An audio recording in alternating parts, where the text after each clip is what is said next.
بسم الله الرحمن الرحیم. الحمد لله رب العالمین و صلی الله علی سیدنا محمد و آله الطاهرین. سلام علیکم خانم ها، آقایان محترم، هم نفسای دوست داشتنی یاد خدا. الهی که خوب باشین، سلامت و تندرست باشین. خیلی ممنونم که انتخاب شما بازم شبکه قرآن و یاد خداست. امیدوارم که حالا که حسن سلیقه به خرج دادید اینجا به شما خوش بگذره و تا پایان فرصت همراهی شما رو داشته باشیم. عبدالرحمن ابن سلمی میگه که به یکی از فرزندان امام حسین سوره حمد یاد دادم. بعد که این کودک سوره حمد رو برای پدرش خوند، حضرت دستور دادن که 1000 دینار به من بدن و دهان من رو پر از مروارید کنن. مردم بهشون ایراد گرفتن که مزد او حالا اینقدر هم نبود. حضرت فرمودن که مزد او بسیار بیش از این عطا بود. این اهتمام ویژه‌ای که امام حسین علیه السلام به قرآن و درس قرآن میدادن به نظرم خیلی قابل تأمله.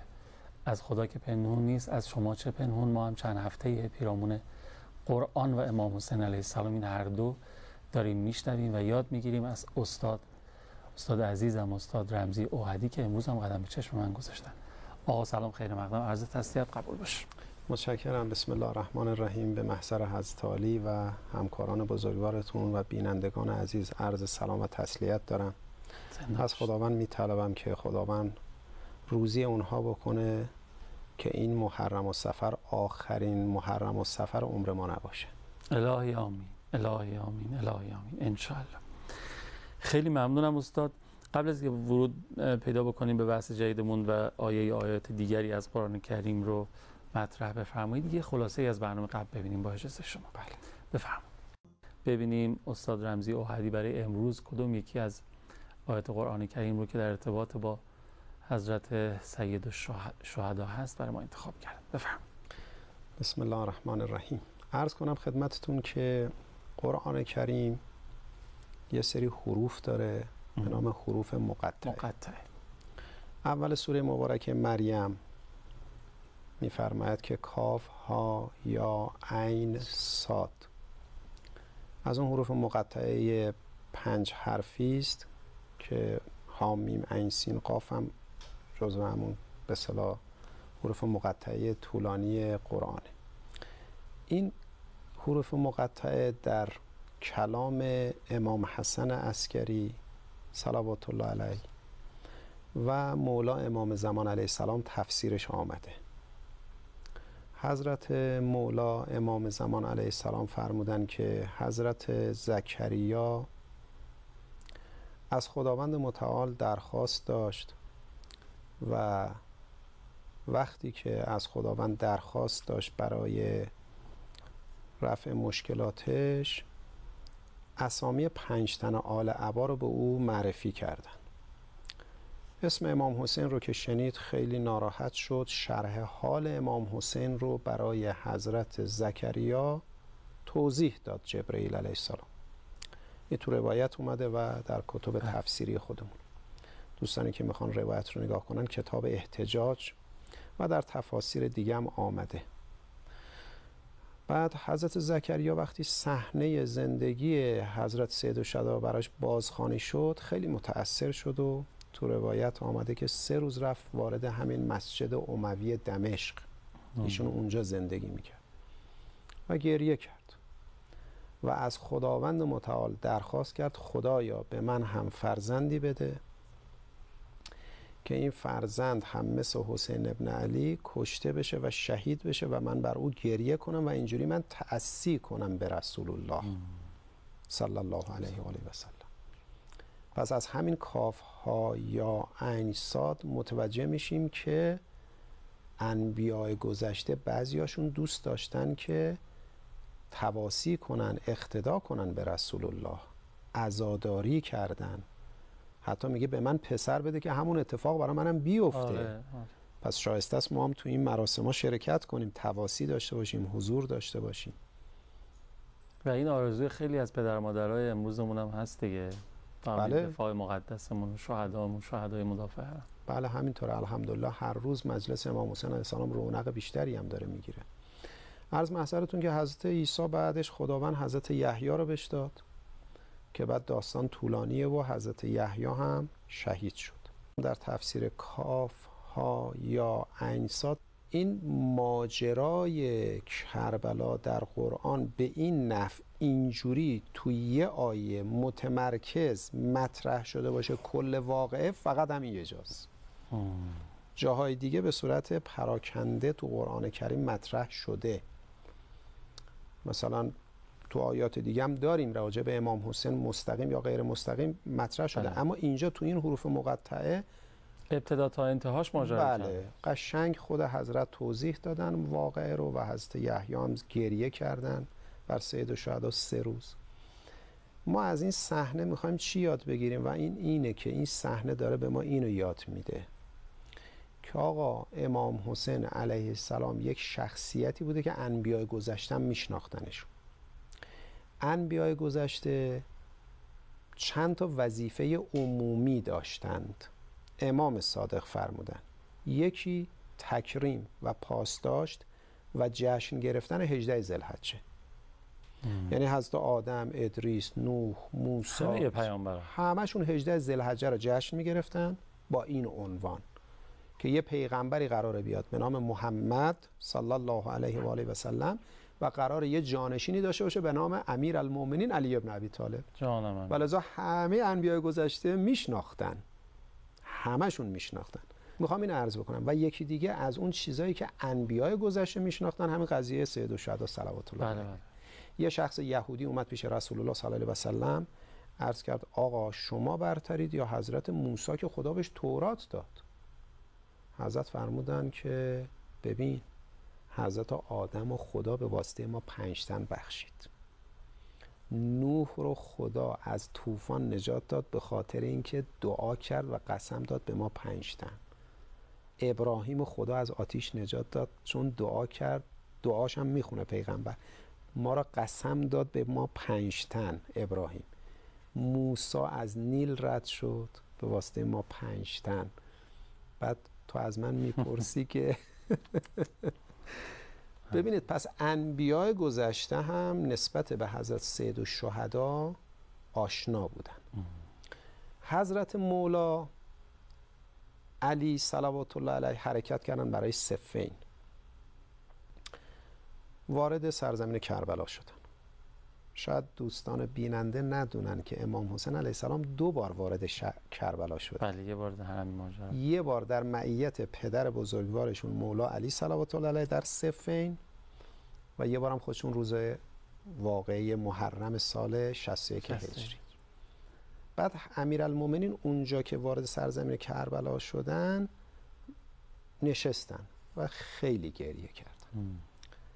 بعد حضرت مولا علی صلوات الله علیه میفرمایند که و این پسرم، اشاره میکنه به امام حسین، در حالی که اینجا تو این سرزمین تو دریای خون افتاده فریاد میزنه کسی کمکش نمیکنه.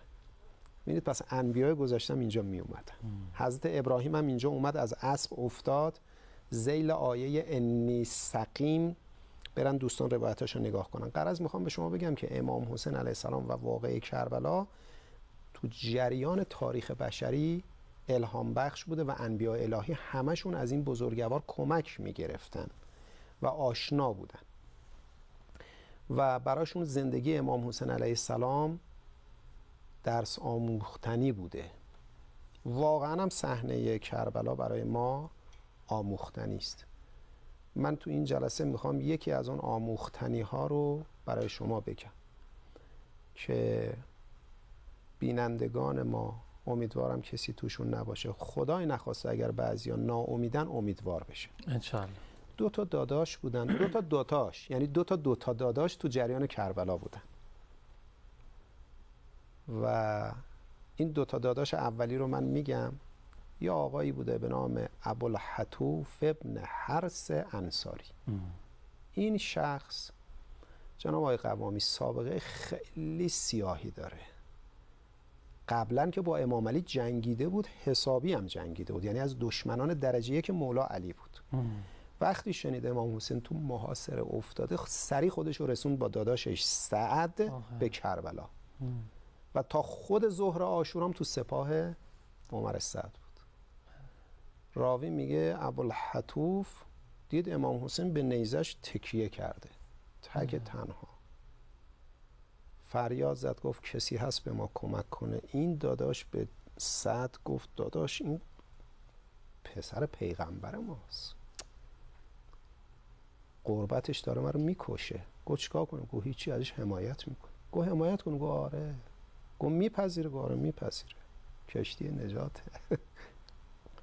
جناب قوامی اینا با این سابقه سیاهشون با علی صلوات الله علیه جنگیدن، شمشیر کشیدن، تا اون لحظه هم تو سپاه عمر سعد امام حسین ردش نکرد. اینا اون دو تا داداش آخری هن که تو رکاب امام حسین شهید شدن.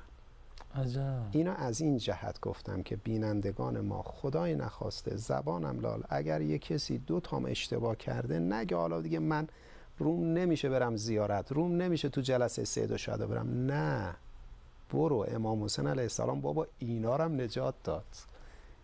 تا لحظه آخر وقتی غریبی و تک تنهایی سید الشهدا رو دیدن دیگه، ببینید صحنه چقدر تلخه که دل اینا که مثل سنگ سیاه بودم به درد اومد. اینا تا اون لحظه وایسادن جنگیدن. ببینید حضرت ابوالفضل هم گفت سینم تنگ شده داداش. چی دیده حضرت ابوالفضل؟ میگه قلب مؤمن عرش خداست، درسته؟ بله بله. حضرت ابوالفضل قلبش قلب مؤمنه دیگه، میگه قلب مؤمن عرش خداست. ببین حضرت ابوالفضل چی دیده که اومده میگه داداش قلبم دیگه تنگ شده، داره بهم فشار میاد. اونام دیده، ببینید چه صحنه‌ای دیدن این دو تا داداش، دلشون برای سید الشهدا سوخت، اومدن و حضرت اینا رو پذیرفت. پس قضیه کربلا یکی از درس هایی که به ما میده اینه که آقا تو صحنه های سخت زندگیت یک کاف ها یا عین صاد مثل حضرت زکریا متوسل شو. دو، با تطبیق خودت. ببینید ما تو این صحنه های تاریخی باید خودمون رو تطبیق بدیم. بله بله.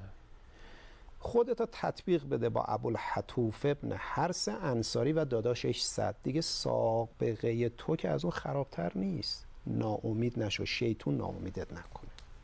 رحمت الله الواسع است ارباب، باب نجات الامه است. اصلا آمده برای همین که از سیاهایی مثل ما دستگیری کنه، مثل حقیر.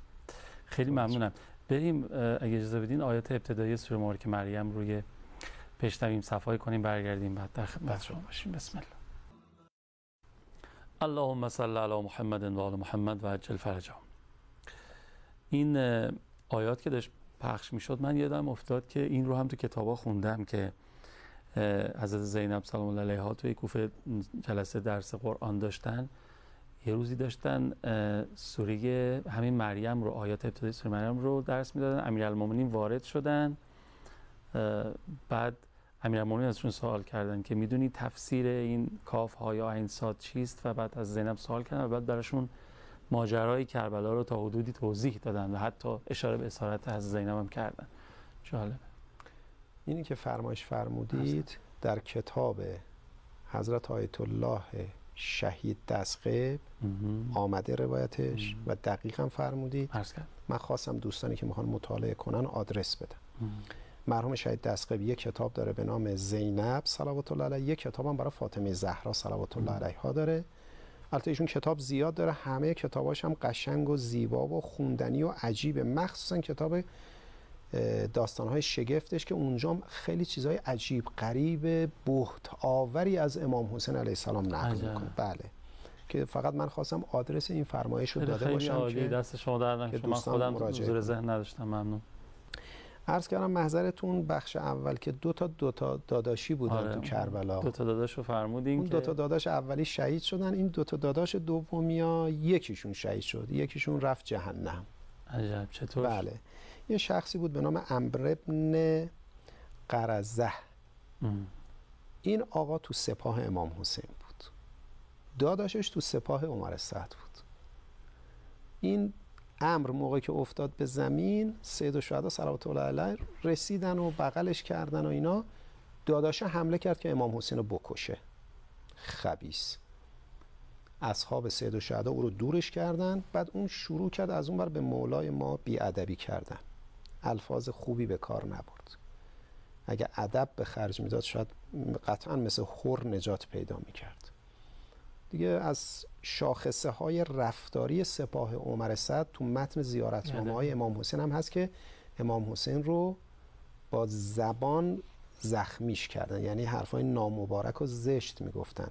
جناب آقای قوامی، حرف زشت از باطن زشت میاد بیرون و تأثیر مخربش خیلی زیاد. تو روایت هم داریم که طعنه، نیش، کنایه اینا خیلی جریحه دار میکنه قلب. از کوزه همان برون تراوت که دروس. اگر جناب عالی انقدر شاخص مؤدبانه صحبت میکنید، درونتون تمیزه. روح تمیز، حرف تمیز. روح آلوده، گستاخی و بی‌تربیتی. همینطور. این درون سپاه عمر سعد هم اینه، یعنی آدم متوجه میشه اون لقمه حرومه چه کرده با باطن اینا. ولذا این داداش این امر به حضرت بیادبی کرد، گاره تو برادر من رو جهنمی کردی، حضرت فرمودن برادرت بهشتی شد. و این دوتا داداش دوتا مسیر مجزا رفتن، برعکس اون دوتا داداش. دیگه دوتا داداشی ما توی کربلا به غیر از این دو بزرگوار نداشتیم و اسم شریف این عمرو ابن قرزم تو متن زیارت امام حسین اومده، چون امام حسین یه زیارتی داره که اینجوری یادمه تو کتاب اقبال الاعمال در اعمال شب عاشورا چند تا زیارتنامه نقل کرده جناب سید ابن طاووس. تو یکی از زیارتنامه ها امام صادق دونه دونه اسم شهدای کربلا رو میبره و بهشون سلام میکنه. اسم مبارک این آقا هم اونجا هست و از این جهت برای ما باید این درس آموز باشه که تو جریان کربلا ببینید اونایی که به امام حسین پیوستن رستگار شدن، اونایی که نپیوستن علت نپیوستنشون رو به امام حسین ما متوجه باشیم که چیه. حضرت فرمود لقمه حروم شکم شما رفته. یکی دیگه هم این بی‌تربیتی و گستاخیشونه. یعنی شما نگاه بکنید این ور دنیای عواطف تو صحنه‌های سخت جنگی، دنیای کرامت و انسانیت و عمل کردن در تراز قرآن میبینید، اونور در نهایت گسیختگی‌های اخلاقی و رنجش و تلخی و تلخکامی. محدث قومی تو نفس المحموم میگه که هرمله برگشت گفت به عمر سعد که علی اصغر با تیر بزنم یا حسین رو. همه ما روزش رو شنیدیم. گفت ببین پسر رو بزنی پدرم زدی. میدونی یعنی چی جناب آقای قوامی؟ یعنی رکن رفتاری عمر سعد زجر کش کردنه. ببین من ماشینم رو جلو خونه شما بد پارک میکنم، زجرت میدم نکن این کارو. زجر نده زن و بچه‌تو. رکن رفتاری عمر سعده. ببین عمر سعد تنها علی اصغر رو نزد، خودش داره میگه حسینم دارم زجرش میدم. پسر رو بزن پدرم زدی. اما من اجازه بدید بیشتر توضیح بدم. زینبم زد. شما نمیدونید تو خیمه وقتی بچه را زدن چی شد. ربابم زد. خب حالا یه آقایی میگه من پیرو حسین ابن علیم. آقا این صحنه رو داری میبینی؟ بله دارم میبینم. آقا چرا زنتو زجر میدی؟ چرا با الفاظ نامبارک زنتو زجر میدی؟ خانم چرا آقا تو زجر میدی؟ یعنی ما میریم شب توی روزه ها بابت این هر فرماشاتی که الان کردید کلی اشک میریزیم، سینه میزنیم، گریه میکنیم، بعد میایم تو خونه مثلا با زن و همسرمون مثل اونایی که با امام حسین رفتار کردن رفتار. بله دیگه، چون رکن رفتاری عمر سعد زجر کش کردنه، زجر دادنه. پناه بر خدا. ببین یه بچه 6 ماهه مگه چقدر آب میخواد؟ میخواد زجر بده. ربابو میخواد زجرش بده. شما نمیدونی یه مادر وقتی بچهش تشنشه چقدر زجر میکشه. بابا یه بچه مگه چقدر آب میخواد؟ تو جوری زجر میدی. خب منم زجر میدم. خب منم عمر سعدم دیگه، چه فرقی میکنه؟ الکی پیرن سیاه پوشیدم. من دارم شما رو زجر میدم تو عالم همسایگی. آقا من با سر و صدا و بوق زدنم شما رو نصف شب دارم زجرت میدم. خب من وقتی مردم میرم پیش عمر سعد. چرا میرم پیش عمر سعد؟ چون منم رفتارم مثل اونه. من رفتارم مثل حسین نیست. زجر کش میکرد. لذا قتل صبر یعنی چی؟ همین. زجر داره میده. آقا امام حسین رو کشتی خبیث، برای چی اسب میتازونی جلو زن و بچهش به بدنش؟ میخواد زجر بده. ببین رکن رفتاری عمر سعد خبیث ازل و ابد زجر دادنه. اللهم من قتلت الحسین. میگه دم شریعه اینقدر آدم گذاشته اینا آب نخورم. ها زجر بدی دیگه. حالا بیام این ور صحنه، یه صحنم این ور بخونیم.